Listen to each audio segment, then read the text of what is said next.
My name is Nikita Thomas, but you may know me as NICKfotoworks from NICKfotoworks.com. I was a big party photographer in Jamaica. Everybody wanted me to take their picture.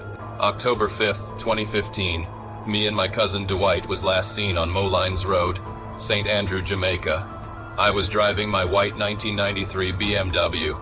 I texted a girlfriend that I was waiting on some people, but I was never heard from again. Dwight, my cousin, was like a brother to me. He is from the Bahamas.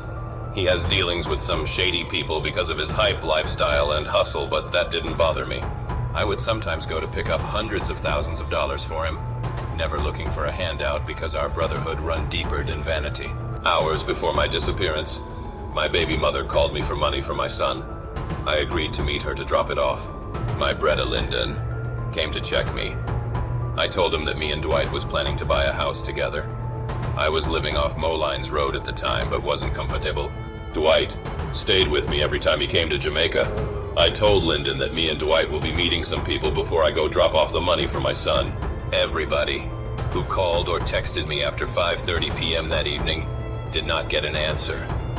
Something dark and sinister was distracting me from the many times my phone rang. My son, who I loved dearly and would never in my right mind miss his calls, never heard from me or saw me again.